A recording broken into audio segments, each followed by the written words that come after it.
Teman-teman sekalian, review buku pagi ini adalah tentang Decoding the New Consumer Mind, ya. Decoding the New Consumer Mind, ya.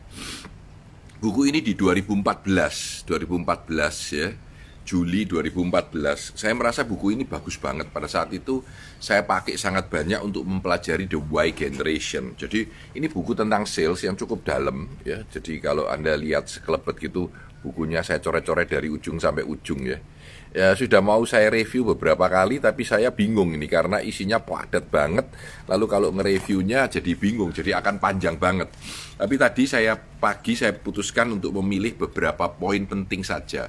Jadi ini buku sales tentang menjual kepada generasi muda atau generasi Y. Kira-kira basic idenya gitu. Apa saja yang penting, ya. Nah, dia bilang ada 3 cultural shift atau pergeseran secara budaya di dalam generasi muda, generasi Y, ya. Apa aja 3 itu? Yang paling sederhana, nomor 1, lust for the new, keinginan untuk mau sesuatu yang baru, yang paling grace, yang paling happening, ya. Sesuatu yang sudah lewat berapa hari aja, wah itu sudah tua, aku udah tahu lama, nggak mau, ya. Keinginan untuk sesuatu yang sangat baru itu sangat powerful, karena pada zaman yang sangat VUCA ini, sangat bergeser ini, orang itu mintanya yang baru. Lust for the new, itu yang pertama. Yang kedua, karakter dalam seorang generasi Y dalam membeli sesuatu itu adalah attention deficit. Jadi attention deficit, maksudnya apa, Pak? Maksudnya orang-orang ini cuma punya attention tuh pendek banget gitu. Ngelihat Anda tidak suka, pindah gitu, ya. Contohnya, orang-orang ketika melihat IG review, kecuali yang memang sudah sering lihat IG review saya tentang buku, ya, oke, akan mengingatkan terus. Tapi Anda begitu masuk, paling cuma 3 detik, nggak suka, keluar sudah, ya, keluar. Dan itu biasa, ya. Nggak suka lihat TV, ganti gitu. Nggak suka ini, pindah gitu. Website dilihat ini nggak jalan, pindah. Jadi attention deficit. Jadi kita tidak punya perhatian yang panjang terhadap sebuah masalah. Karena apa? Karena keperhatian kita hanya sangat pendek. Ini kunci yang kedua.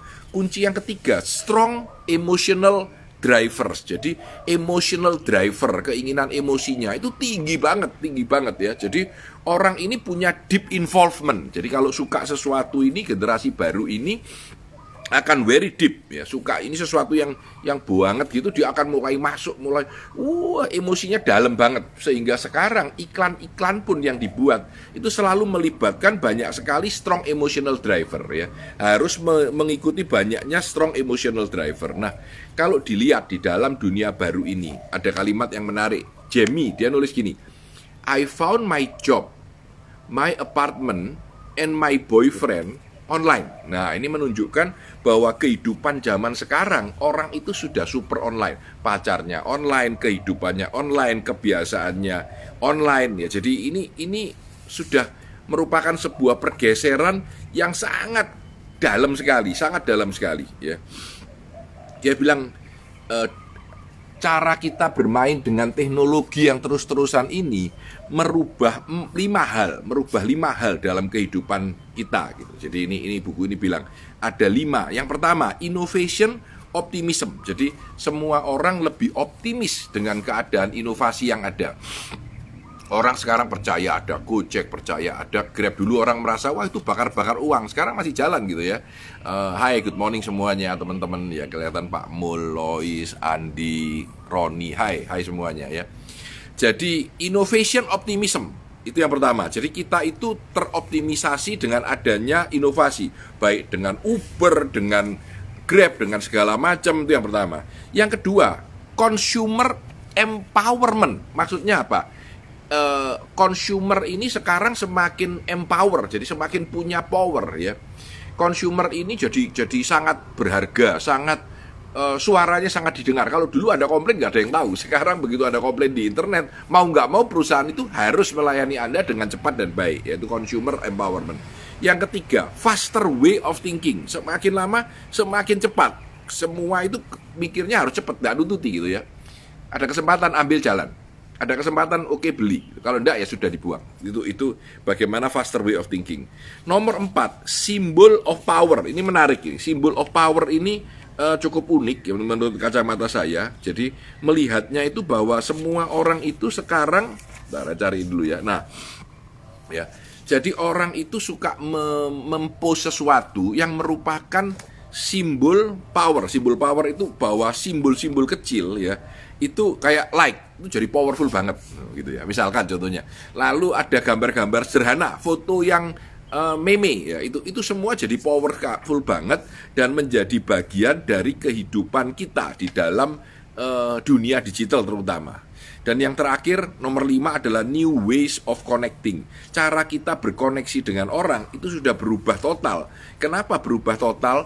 Karena cara kita melihat dunia ini mulai bergeser dan berubah. Jadi koneksi kita juga berubah. Koneksi kita teman internet yang ada di Amerika, yang ada di Jogja, yang ada di mana. Terjadi perubahan yang sangat mendasar di dalam cara kita berbisnis dan cara kita melihat kehidupan kita ya. Saya lihat dulu ya, ada beberapa hal yang unik dan menarik di sini. Oh, ini ada satu percobaan yang menarik tentang harga ya. Jadi ada wine minuman keras ya, yang harganya itu asalnya cuma $5, tapi di label $70 ya. Lalu ada wine yang harganya $90, jauh lebih mahal, tapi di label harganya $12 ya, ditaruh di bawah jadi nggak kelihatan. Lalu orang disuruh minum enak mana? Nah, menarik banget. Jadi ternyata jauh lebih banyak yang bilang yang aslinya cuma $5 itu jauh lebih enak daripada yang 90. Ini percobaan yang menarik tentang bagaimana manusia itu melihat bahwa harga itu, sadar atau tidak, merupakan sebuah sinyal tentang kualitas, walaupun kadang-kadang salah dan sering-sering itu tidak benar ya, tetapi itulah yang dilakukan ya. Ini ada beberapa riset yang lucu-lucu ya, saya petik-petik beberapa ya. Nah, ini sudah dibilang tentang postable moment. Jadi dia cerita bahwa sekarang itu di dalam dunia digital semua orang mencari momen-momen yang paling cocok untuk bisa diposting. Itu kebiasaan orang di dunia digital. Saya akan bicarakan sesuatu yang menarik. Ini adalah poin 1 sampai poin 7. 7 poin yang sorry agak flu. Ini ada yang mengkomen, Pak San kalau bawa buku itu kok dilem apa dikasih plastik gitu ya. Saya punya kebiasaan, saya cerita nih, saya punya kebiasaan bahwa ini buku wah sorry agak flu kelihatannya. Tadi pagi saya udah jalan sih, jadi saya udah jalan pagi. Tadi saya bangun 4:30, tadi jam 6 saya udah jalan-jalan dan sudah kembali. Nah, saya biasanya punya buku itu gini, ini saya taruh. Jadi saya kalau baca gini, ya, kalau diranjang atau di mana begini. Ini saya tarik kasih cover karena saya review buku. Jadi kalau saya baca begini, karena ini touch-nya tangan, tidak kena plastik, dan ini kertas, dan ini bersih karena covernya tertutup ya. Jadi menurut saya, thank you, bless you too. Nah ini, bagaimana kita menjual di masa digital ini? Number 1, anak muda atau generasi online itu have a rewired brain. Jadi otaknya ini ter-rewire dengan cara yang berbeda dengan generasi lama. Sehingga ketika Anda menjual harus berpikir dari kacamata yang berbeda itu. Itu number 1, rewired brain. Number 2, isolation and individualism. Maksudnya isolation itu apa? Kebanyakan kita itu kena bubble filter bubble. Kita hanya melihat apa yang kita percaya ya. Jadi ada filter bubble di sekeliling kita ya. Nah, di antara filter bubble yang ada itu ya, kita semakin terisolasi dalam kehidupan kita ya. Saya hanya melihat, apalagi sekarang dengan adanya pandemi ini, filter bubble kita semakin powerful. Kita hanya melihat apa yang ingin kita lihat dan apa yang kita lihat sehari-hari. Dan terjadi individualism. Jadi orang itu semakin me-centric. Bahasanya buku ini disebut me-centric society. Society yang hanya berbasis pada saya itu apa ya. Yang nomor 3 dia bilang intensified emotion. Emosi itu semakin tajam, semakin terintensity. Jadi apapun perilaku human behavior sekarang ini ketika kita belanja itu semakin intensify. Kita punya emosi itu semakin tinggi ya. Semangat pagi, Made.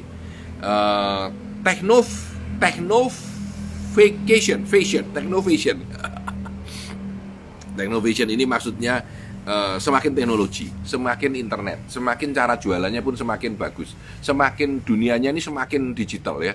Semuanya berbasis pada teknologi, big data mulai jalan, cara jualan harus online. Kita mempromosikan IGTV kita mempromosikan IGTV nggak bisa dipromosikan ya.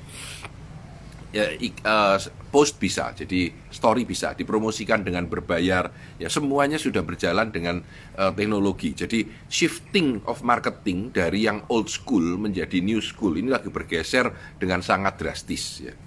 Yang nomor 5, the real deal. Jadi kalau Anda mau memberikan proposal atau penawaran kepada dunia digital di mana anak muda yang isinya sangat smart, sangat digital ini harus menawarkan the real deal. The real deal itu maksudnya jangan menipu, jangan cipoa-cipoa ya, karena kalau begitu mereka kena dan tahu Anda bohong, wah celakalah Anda, bisnis Anda sudah ditutup aja, nggak jalan itu. Jadi hati-hati, the real deal. Yang nomor 6, involvement. Jadi generasi muda itu generasi yang ingin dilibatkan di dalam proses bisnis kita. Apakah dia sebagai suara yang menyuarakan produk Anda, yang ingin ya bisa membantu mereferensikan Anda, yang bisa membuat Anda lebih terlibat di dalam bisnis itu. Involvement itu menjadi kunci di dalam menjual kepada generasi digital. Jangan hanya mereka dibuat sebagai penonton saja, tetapi partisipasikanlah mereka. Karena itu kalau Anda lihat iklan tentang, oke, Anda tulislah selamat makan, tag 3 temanmu ya, itu jalan gitu. Kenapa? Karena mereka merasa terlibat gitu. Aku mengetag orang, aku dapat hadiah. Beda dengan generasi saya, ini generasi saya nih, generasi kalau Anda masih ingat ada kaset ya, kaset. Ya, mungkin generasi muda tanya, itu apa itu Pak gitu ya. Ini kaset ya, kaset di mana masang lagu itu kalau mau yang depan dicepatkan. Baru dijalankan lagi. Wah, kelewatan, dimundurkan sedikit ya. Itu zaman saya 20-30 tahun lalu. Zaman sekarang nggak ada ini. Mau mundur tinggal digital aja, mundur. Lagu ke-8 tinggal lagu. Tapi ini kaset. Jadi generasinya berubah ya. Dan yang ketiga, intensity ya, intensity. Intensity itu it takes more, faster, harder, better, ya, more simulated dalam bisnis kita sekarang untuk generasi muda ini atau untuk generasi pelanggan yang digital ini. Jadi butuh intensity yang lebih tinggi, tidak hanya sekedar one way discussion atau melihat sesuatu, tetapi butuh intensity, kekuatan untuk mau mendobrak dan terdobrak di dalam melakukan bisnis. Decoding ya, the new consumer mind, bagaimana mendekod pola pikir konsumen kita yang baru ya. Saya berharap setidaknya review pendek ini mungkin hanya 30% dari buku yang saya sharing dengan teman-teman bisa bermanfaat untuk teman-teman semua di dalam acara review buku saya. Selamat pagi, salam sukses selalu. Ayo kerja keras. Ini sudah waktunya lagi kita untuk bekerja dengan lebih keras. Saya Tanah Di Santoso, sukses selalu untuk Anda.